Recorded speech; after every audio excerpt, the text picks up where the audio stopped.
TS को हम permanent employ consider नहीं करते। टीए शिप करनी है, टीए शिप करनी है। नहीं, उसके लिए आप अपना जो है ना वो सी इंटर कर लें और क्वालिफाई कर लें, उसके बाद आप आगे। स्कैन्स के साथ मसला ये है कि वो क्वालिफाइड बंदों को रखता है। नहीं, क्वालिफाइड तो सीए क्वालिफाइड, एसीसीए क्वालिफाइड, इस आईसीएमए भी क्वालिफाइड उन लोगों को, क्योंकि उसकी रीज़न ये है कि ये अपने पास वो उनके डॉक्यूमेंट्स मंगवाते हैं और आई कैप को उन्होंने डॉक्यूमेंट्स भेजने होते हैं अपने। भाई साहब, आपका क्या ख्याल है जो रेट कॉलेजेस होते हैं इनके टीचर्स का सारा बायोडाटा आई कैप के पास होता है? सर इसलिए मैंने सुना है कि मतलब स्कैन्स के रिकॉर्ड्स बहुत स्ट्रॉन्ग है कि जो सिस्टम्स हैं सॉफ्टवेयर। स्कैन्स के जो एसीसीए में एक होता है सिल्वर स्टेटस, एक होता है ब्रॉन्ज और एक होता है गोल्ड स्टेटस। गोल्ड स्टेटस वो होता है कि जो जिसके results all over the Pakistan मतलब सबसे ज़्यादा है, वो एक ही इंस्टीट्यूट को मिलता है। तो पिछले तकरीबन कोई 8-10 साल से स्कैन्स के पास एसीसी का गोल्ड स्टेटस है। तो मतलब एक अच्छा खासा जो है वो इम्पैक्टफुल है ये चीज़ें। एसीसी बच्चा है यार। जब कोई एसीसी कहता ना कि हम चार्टर्ड अकाउंटेंट हैं, तो दिल करता है उसके मुँह चमाटे मारे लगा के, तुम चार्टर्ड अकाउंटेंट हो। मतलब चार्टर्ड अकाउंटेंट आके उनसे देखो भाई, जितनी मेहनत वो अपने एक सेशन में करते हैं ना, वो तुम उतनी मेहनत पूरे अपने एसीसी जर्नी में नहीं करते। जो आप अभी पढ़ रहे हैं ना, मैं उनका एक सबसे औखा पेपर है SBR का, स्ट्रैटेजिक बिजनेस रिपोर्टिंग। सबसे औखा पेपर है उनका, एंड पे जो आता है। मतलब वो वाला पेपर है जिस पेपर की जो एग्जामिनेशन फीस है वो तकरीबन को 1.5 लाख रुपए है।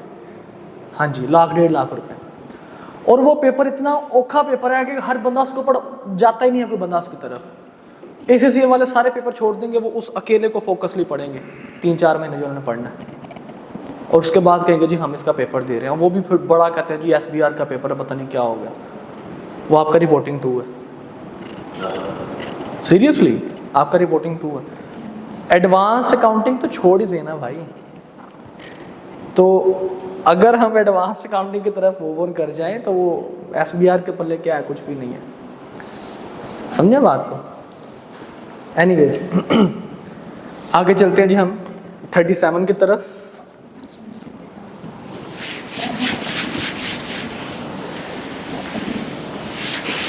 लेकिन मैं किसी क्वालिफिकेशन को डिग्रेड नहीं करता भाई। नहीं देखिए अगर आप किसी क्वालिफिकेशन को किसी के मुकाबले में लेके आएंगे, मतलब लाइक आप सीए के मुकाबले में अगर एसीसी को लेके आएंगे तो डेफिनेटली आई वुड से कि जनाब नहीं ये ऐसा है। इसी तरह से अगर एसीसीए के मुकाबले में हम सीए को लेके आए तो उसमें भी मैं आप लोगों को ये कहूँगा यार इनका कंपैरिजन बनता नहीं है। अब एसीसीए मतलब आपके 2 लाख के करीब 2.5 लाख के करीब आपके मेंबर्स हैं। आई कैप के 11,000-12,000 के करीब, तो मतलब मेरा नंबर जाके आता है 12,000 के करीब। तो मेरा ख्याल है कि 12-13,000 के करीब जो हैं वो टोटल मेंबर हैं आपके। तो उधर 2.5 लाख हैं, वो 150-200 साल पुराना है। आप जो हैं वो तकरीबन यही कोई 70 साल पुराने ऑल ओवर द वर्ल्ड। ऐसा नहीं है, ये 200 साल पुराना है, ये कंसीडर कीजिए।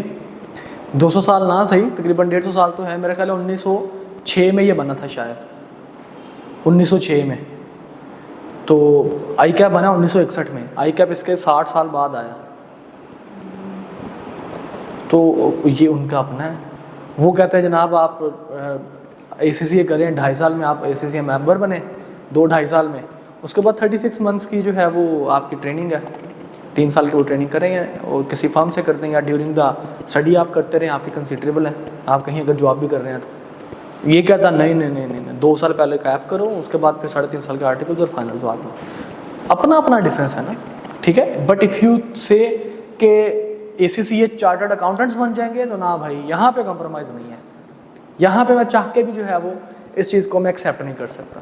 Chartered accountants are chartered accountants. Certified chartered accountants नहीं, वो सर्टिफाइड चार्टर्ड अकाउंटेंट्स नहीं है, please correct yourself. ACCA associate chartered certified accountant. मतलब तो वही होगा। चार्टर्ड का मतलब क्या है? चार्टर्ड का मतलब ये है कि जनाब वो स्पेसिफिकली एक उसका अपने रूल्स एंड रेगुलेशंस है, वो एक अलग से बॉडी है, ठीक है। वो सर्टिफाइड अकाउंटेंट की बॉडी है। हाँ, chartered certified accountants they R G, उनको अकाउंटेंसी का सर्टिफिकेशन मिलता है। हम हैं चार्टर्ड अकाउंटेंट्स,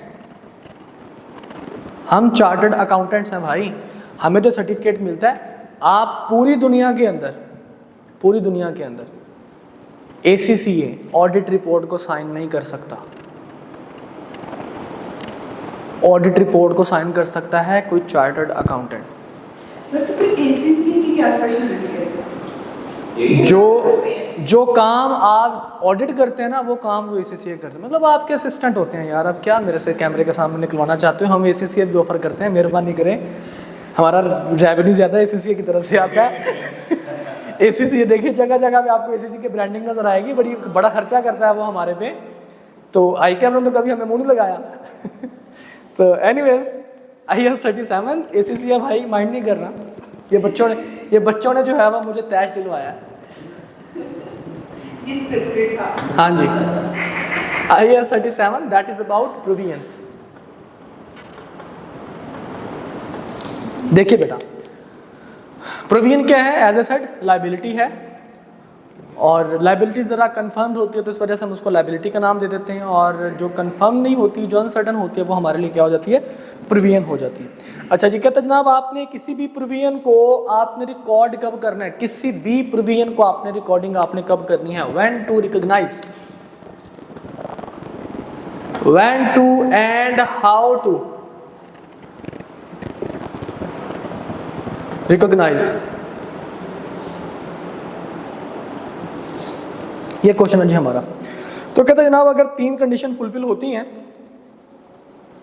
या हाउ टू अभी थोड़ी देर में देख लेंगे, व्हेन टू रिकॉग्नाइज ही देखते हैं। व्हेन टू रिकॉग्नाइज, ये अभी हम इसकी 3 कंडीशन है। अगर ये तीनों कंडीशन फुलफिल होती हैं तो हम मान लेंगे कि जनाब आप इसको क्या कर लेना? रिकॉग्नाइज कर लेना। प्रोविजन को क्या कर लेना? रिकॉग्नाइज कर लेना, रिकॉर्ड कर लेना। नंबर 1 कहता है जनाब आपके पास past events due to which there are present obligation।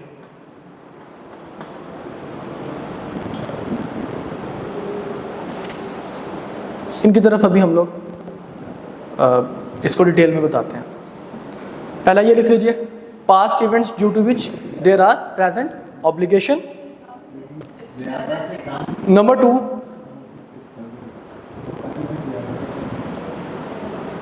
Reliable estimation, क्या आप अमाउंट को रिलायबली क्या कर सके? एस्टिमेट कर सके।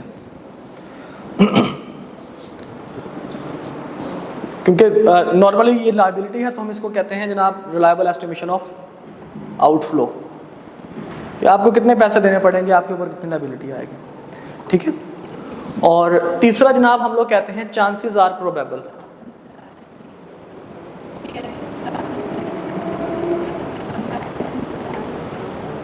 चांसेस, इवेंट के जो चांसेस हैं वो क्या है? प्रोबेबल है। ये प्रोबेबल का मतलब क्या है?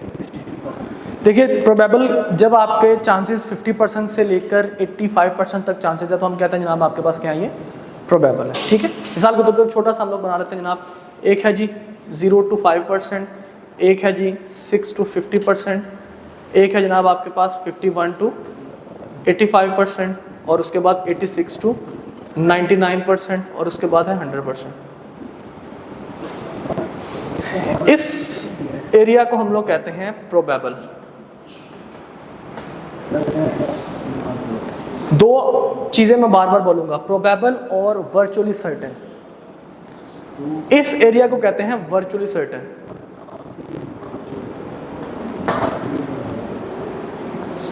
और 100% को कहते हैं सर्टेन।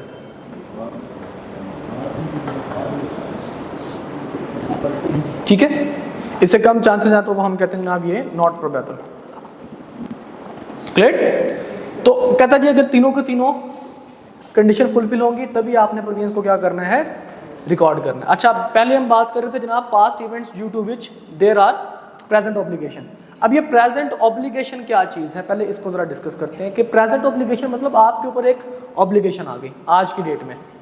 अब वो ऑब्लिगेशन दो तरह की हो सकती है, एक हो सकती है जनाब legal obligation,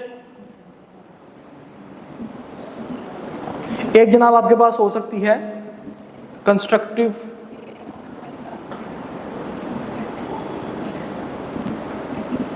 obligation. Legal obligation होती है जनाब इम्पोज्ड बाय लॉ,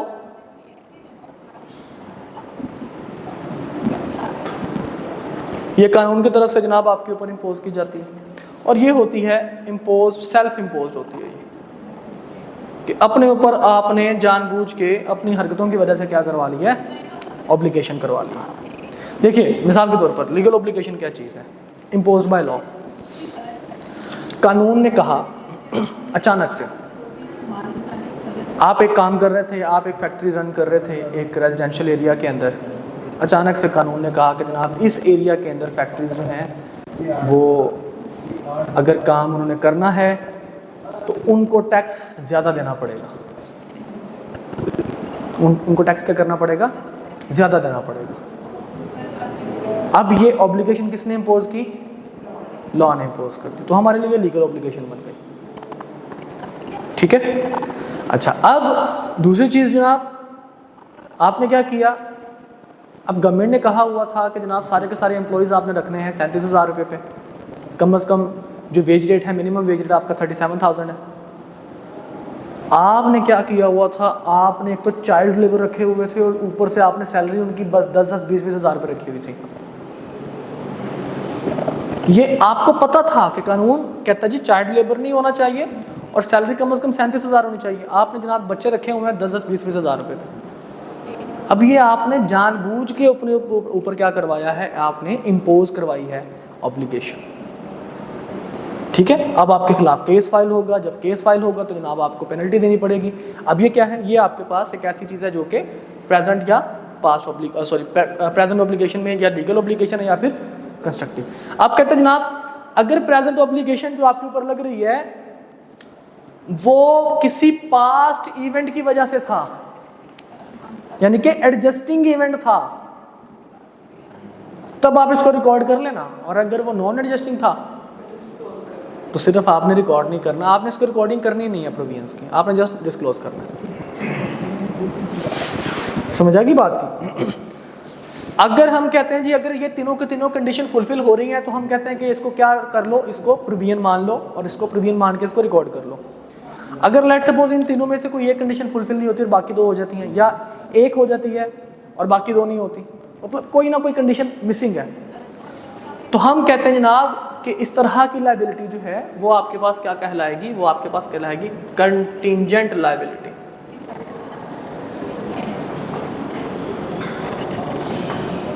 क्या कहलाएगी वो, कंटिंजेंट लायबिलिटी। क्लियर? इंशाल्लाह कल हम इसको यहीं से कंटिन्यू करेंगे और कोशिश करेंगे कि कल की क्लास में हम इसको वाइंड अप कर सकें। ओके?